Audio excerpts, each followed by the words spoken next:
In 1994, at the age of 30, Jeff Bezos had everything: status, income, an office in a skyscraper in Manhattan, and the position of vice president at a big hedge fund.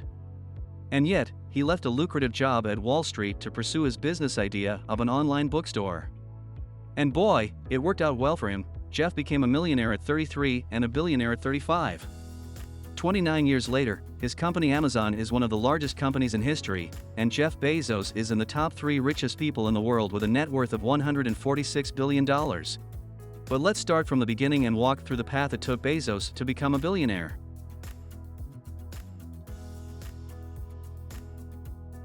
The biggest oak starts from an acorn.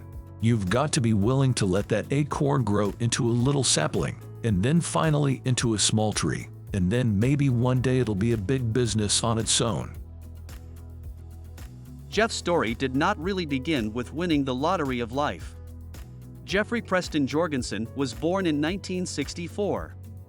His mother, Jackie Guys, a schoolgirl, was 16 years old, and his father, Ted Jorgensen, a circus performer from the Cowboys on Motorcycles, was 18. At the time of his birth, Bezos' mom was still a high school student, and his dad performed in a circus. Although her school initially tried to prevent her from graduating, the mother of the future billionaire refused to give up. The school eventually permitted her to finish her studies under specific conditions, such as being unable to talk to other students or have lunch in the cafeteria. Guys complied with the rules and even attended night classes where she could bring baby Bezos with her. Jackie tried to convince her cowboy husband to get a stable job, but the young father preferred sprees with friends. Ted Jorgensen drank and struggled financially. Jackie left her husband to live with her parents, filing for divorce in June 1965 when Jeff was 17 months old. Then Ted Jorgensen disappeared from the life of the family and appeared only decades later, hoping to profit from the money of a rich son. We must say right away, he hoped in vain. After Ted left, Jackie, with little Jeff, returned to her parents. She had a place to return. Jackie's father, Lawrence Preston Guys, was engaged in space technology and rose to the rank of regional director of the Atomic Energy Commission. Lawrence liked the nimble grandson. Until the age of 16, Jeff stayed every summer for a long time at his grandfather's ranch.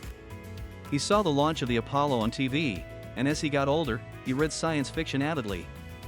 The dream of distant stars settled in the soul of the boy. A few years later, Jacqueline soon met a new love, Miguel Bezos, while attending night school. Cuban immigrant Miguel Mike Bezos turned out to be a wonderful husband. In 1968, shortly after the wedding, Mike adopted 4-year-old Jeff, whose surname was then legally changed from Jorgensen to Bezos. Even the appearance of younger children, Mark and Christina, did not change the attitude towards the stepson. After Mike had received his degree from the University of New Mexico, the family moved to Houston, Texas, so that he could begin working as an engineer for Exxon. Jeff attended River Oaks Elementary School in Houston from 4th to 6th grade. I have been a garage inventor since childhood. I made automatic gates with cement-filled tires and a solar out of an umbrella and foil, which didn't work very well. From an early age, Bezos surprised the household with his extraordinary abilities. For example, with a screwdriver, he dismantled his crib. Miguel gave the curious boy a corner in the garage. On the ranch, Jeff was waiting for a personal workshop full of spare parts. Jeff turned his home garage into a real laboratory where he worked on scientific projects. For his beloved grandson, Lawrence bought Heathkit electronics kits for self-assembly. Jeff learned to work with his hands and head, gaining self-confidence. Together with his grandfather, he repaired windmills and water pumps, took care of livestock, and enjoyed the life of a real freestyle cowboy. The family later moved to Miami, Florida, where Jeff attended Miami Palmetto High School.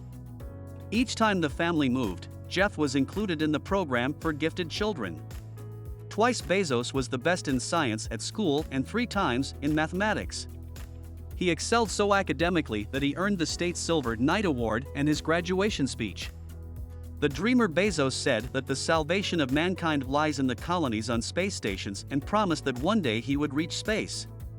Jeff earned his first money at school too. At 16, he got a job at McDonald's and quickly realized that unskilled labor was unprofitable. But he did not quit his job. He rightly believed that any work gives a certain experience, and it is necessary to gain it to the maximum. Bezos believes this has made him more responsible and able to work under stress. It also ignited his passion for service automation, customer service, and HR. Each time you back up and try again, you're using your resourcefulness, you're using self-reliance, you're trying to invent your way out of a box. Bezos attended the Student Science Training Program at the University of Florida. He was high school valedictorian, a National Merit Scholar, and a Silver Knight Award winner in 1982. In his graduation speech, Bezos told the audience he dreamed of the day when mankind would colonize space. Bezos easily entered Princeton, one of the most prestigious universities in the United States, in the Department of Computer Science. Jeff graduated brilliantly and received many job offers. Among all the proposals from multiple companies, including Intel, Bell Labs, and Anderson Consulting, he chose the telecommunications startup Batel, where he was tasked with building a network for international trade. In 2 years, he grew from a simple coder to the head of development and director of customer service thereafter. And then the startup collapsed. The talented young man was immediately intercepted by bankers' trust. After 2 years, Bezos became the vice president of the company and the youngest top manager in the history of the bank. But 26-year-old Jeff wanted more. In addition, he continued to dream about the stars. In 1990, Bezos joined the D.D. Shaw hedge fund. After 4 years of work, he received the chair of the vice president and found himself the ideal girl, Mackenzie, who became his wife. Mackenzie worked in the next office at D.E. Shaw. First, she was captivated by Bezos' fantastic laugh. That's important, isn't it? That's really good. A guy like you actually gets to sleep. And then she appreciated the scale of his personality. Before meeting Mackenzie, Bezos tried to establish a personal life more than once and even went on blind dates. However, all attempts did not bring the desired result. Bezos wanted to find not just a marriage partner but an inspirer. "I wanted a woman who could get me out of a third-world prison, somebody to help with ideas and bring them to life," the businessman admitted in one of the interviews. In 1994, Bezos got tired of messing with other people's money. He decided to part with a promising job for the sake of a dream, creating his own online store. In the spring of 1994, Bezos came across information about the growth of the World Wide Web. The number of users increased by 2,300% per year. Where did you get an idea for Amazon.com? Well, 3 years ago, I was in New York City working for a quantitative hedge fund when I came across the startling statistic that web usage was growing at 2,300% a year. So I decided I would try and find a business plan that made sense in the context of that growth. And I picked books as the first best product to sell online.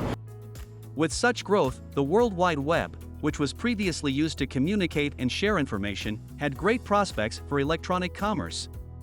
Bezos saw that the popularity of the internet was rapidly growing, and this opened up opportunities for a completely different area of business. It only remained to find your niche in the future market. Jeff didn't think too long. He always liked to read and suffered a lot because of the eternal problems with the delivery of bookstores. Jeff Bezos analyzed the work and range of leading mail-order companies.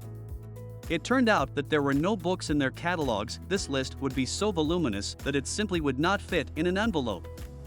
However, there are no restrictions on the number of commodity items on the internet, and Bezos decided to start trading with books. He went to Los Angeles, where a booksellers convention was taking place at the time, and found out that most publishers already had electronic catalogs of books. It only remained to create a single platform where buyers would find the right products and place orders for items that were not available. Upon his return from Los Angeles, he said to his wife, "I'm about to do something crazy that will probably fail like most startups, and what happens next, I have no idea." Mackenzie supported her husband. He and his then-wife, Mackenzie Scott, left their jobs and founded Amazon in a rented garage in Bellevue, Washington, on July 5, 1994, after writing its business plan on a cross-country drive from New York City to Seattle. The couple rented a modest house, hired a programmer, and Mackenzie took up accounting. Shel Cathan, the first employee and the programmer behind the Amazon website, deserves a separate story. Shel Cathan was responsible for building the company's technology infrastructure from the ground up. He oversaw the development of the website, including the shopping cart system, product pages, and checkout process. He also developed the company's customer service system, enabling Amazon to provide high customer support and satisfaction. Cathan's contributions to Amazon helped to establish many of the core principles of e-commerce, including the importance of customer service, the need for reliable and scalable technology, and the value of personalized recommendations. In 1997, when Amazon.com went public, Cathan was named the company's Chief Technology Officer, a position he held for another 2.5 years. In this role, he oversaw Amazon's technical operations. However, Cathan decided to leave Amazon.com after Jeff Bezos hired 2 new technology managers, reducing Cathan's ability to make significant changes within the company.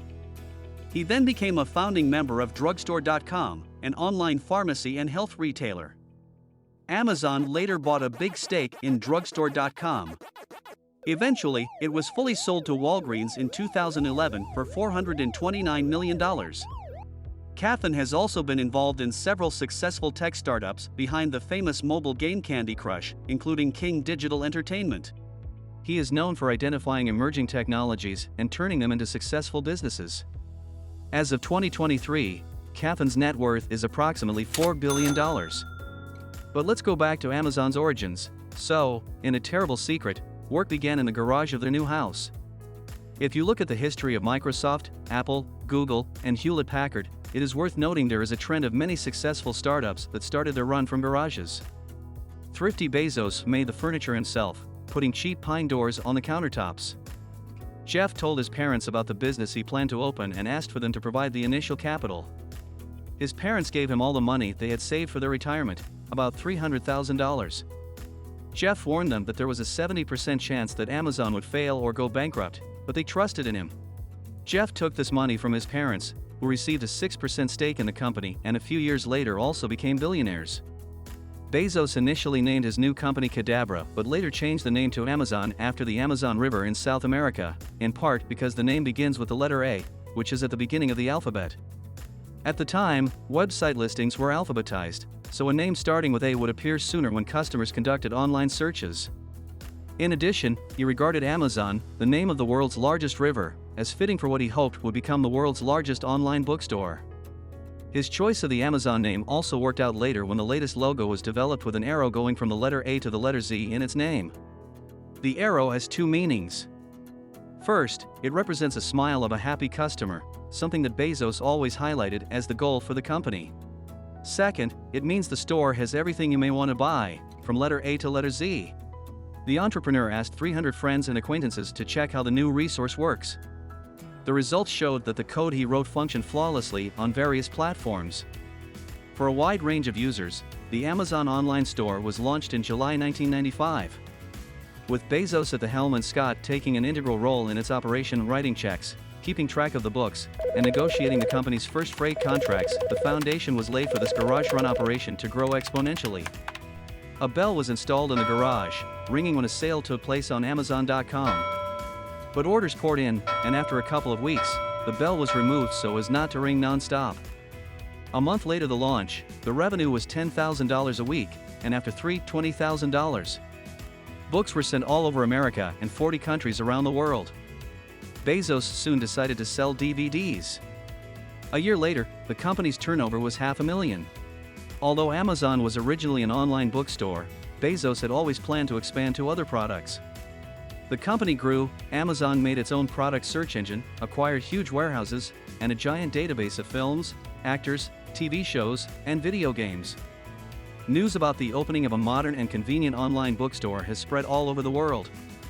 Gradually, the assortment expanded. In 1998, CDs, computer games, household appliances, household goods, clothing, toys, electronics, and even jewelry appeared on the site. Bezos aimed to make Amazon the biggest online marketplace. Jeff Bezos considered customer focus to be the most important quality of his online store. In business, you can focus on competitors or on customers. Those who focus on competitors lose the initiative, and the one who pays all attention to customers has a great chance of being on a horse. He tried to make it so that users could find absolutely any product on Amazon. Bezos also continued to improve the site, introducing features that users are not used to, such as one-click purchase, the ability to leave a review, and order verification by email. On May 15, 1997, 3 years after Bezos founded Amazon, he took it public with an initial public offering, IPO. In response to critical reports from Fortune and Barron's, Bezos maintained that the growth of the internet would overtake competition from larger book retailers such as Borders and Barnes & Noble. At that time, the capitalization of the company amounted to $438 million. The company will grow its capitalization 3,000 times in the next 25 years, meaning $10,000 invested in its stock back then would turn into $30 million today. In 1999, the company bought a 46% stake in the online pharmacy drugstore.com. This decision turned out to be strategically correct. In subsequent years, the sale of medicines in the network has grown significantly. At the same time, Bezos entered into an agreement with the world's oldest auction house, Sotheby's. At that time, the company's staff was about 3,000 people, and annual sales exceeded $610 million. Here's the thing I don't understand. The company is worth billions. Yes. And every time I pick up the paper, each year it loses more money than it lost the year before. The company's never made a profit. That's right. The company owned 85% of the book market on the internet. However, the impressive results have not yet justified the expectations of shareholders. Bezos invested all the profits in the development of the company. This is not a new phenomenon. We are a famously unprofitable company, Right. and we are investing in the future. It's not, which isn't unusual. Companies have done this before. What's a little surprising about Amazon.com is the scale to which we're doing it. We're doing it in a big way. The entrepreneur expected that income should be expected only 5 years after the start of work, but for now, it was necessary to develop and try to reach the first position. In 2001, the dot-com bubble burst in the stock market, formed as a result of the fact that the shares of internet companies were overvalued for a long time. Then Amazon quotes also fell sharply. During this difficult period, the company had to lay off some staff and cut operating costs. However, Amazon soon made its first profit. This success finally convinced investors of the prospects of the online store.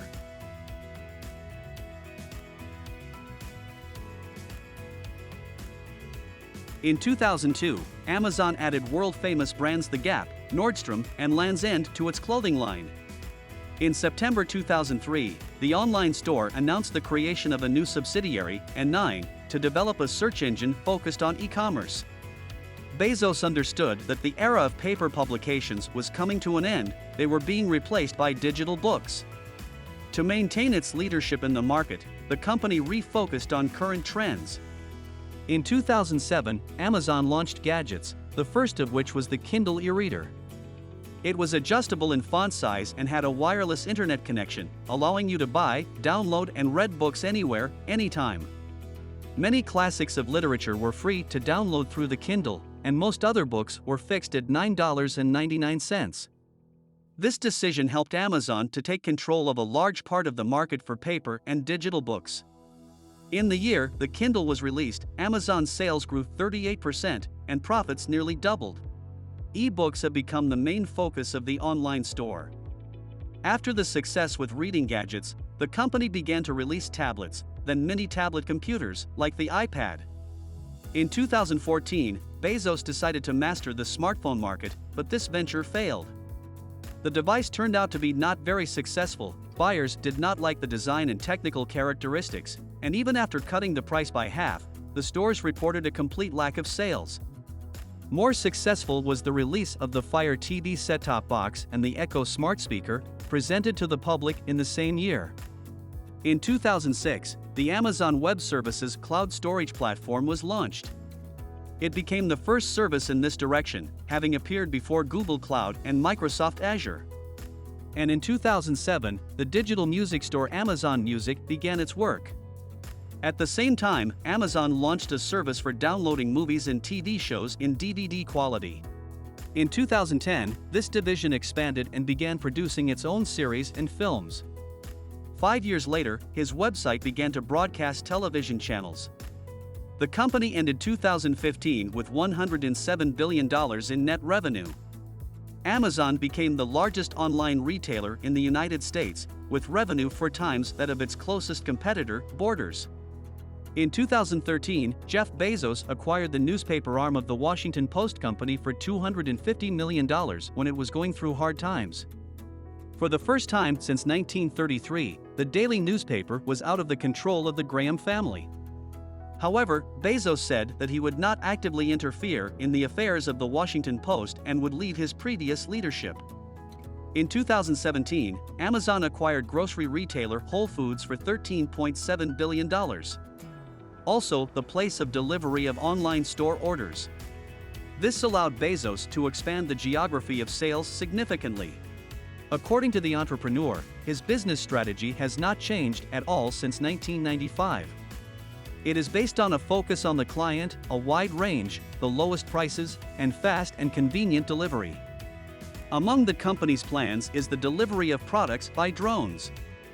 Among the subsidiaries is a studio for the production of television films and serials. The plans include a service for cloud streaming video games. Amazon is now engaged not only in sales with delivery but also in creating entertainment content. Bezos himself is a fan of the Star Trek franchise, one of a large army of so-called Trekkie. In 2016, the head of the largest internet company even starred in the next part of the reboot of the Star Trek franchise, Star Trek Beyond. However, in makeup, you can't recognize him. Space is the final frontier. We'll meet there. Jeff Bezos has always been interested in space travel. The financial success of Amazon allowed him to realize his dream. In 2000, Bezos founded the world's first private aerospace company, Blue Origin. The plans were grandiose: to organize mass space tourism, sell tickets to everyone, and land on the moon in 2020, which, unfortunately, did not work out in time. The company is developing the latest technologies for space flights, setting itself the goal of making it possible for a person to stay outside the Earth for a long time. The company is testing the New Shepard, a multi-deck rocket for suborbital travel, at a research campus near Seattle and at a private rocket launch facility in West Texas. Bezos hopes the ship will enable experiments in gravity and usher in an era of space tourism. The New Shepard 2 rocket was tested in 2016, making suborbital flights and landings. In the same year, Bezos received the Heinlein Prize for Space Commercialization, named after his favorite writer. The next reusable system, New Shepard 3, proved its performance in 2017 and 2018. In general, the future trillionaire is clearly close to the dream of space tourism. It's hard to remember for you guys, but for me, it's like yesterday I was driving the packages to the post office myself and hoping one day we could afford a forklift. In the early months of 2020, as the coronavirus pandemic rocked the global economy, demand for Amazon's online services skyrocketed, and with it, the value of the company's stock. By August of that year, Bezos was worth over $200 billion, making him the richest person in history. At the peak of his success, he announced his decision to step down as Amazon CEO in the summer of 2021. The entrepreneur has been ranked first on the Forbes list for a long time. At the moment, his capital is $120 billion. At the beginning of 2021, the businessman lost the leadership to Elon Musk, but soon returned to his previous position, and then they both were overtaken by Bernard Arnault, the founder, chairman, and chief executive officer of LVMH Moët Hennessy Louis Vuitton. Bezos is involved in charity work. In 2018, he founded a foundation for the homeless, and in 2020, the environmental foundation Bezos Earth Fund. The businessman intends to contribute $10 billion to the latter's account. The funds will be used to work to prevent climate change. In addition, Bezos has repeatedly donated large sums to research related to the fight against cancer. The billionaire says, giving money away takes as much focus as building a successful company. In 2019, the Bezos couple divorced after 25 years of marriage. Bezos divorced Mackenzie, who has been with him since the beginning of Amazon, to start a relationship with a wife of a family friend. However, the couple divorced surprisingly peacefully.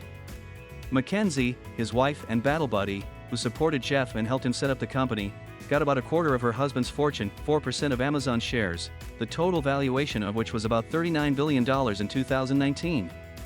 In September 2020, she was named the richest woman in the world. The former spouses have 4 children, 3 natural sons and a Chinese adopted daughter. Since 2018, Bezos has been firmly ranked in the top 3 wealthiest people in the Forbes ranking. The company he founded has been a leader in e-commerce for many years and generates billions of dollars in revenue. According to the businessman himself, he was led to overwhelming success by the fact that he always put clients first and did everything to make it convenient for them to use the services of his company.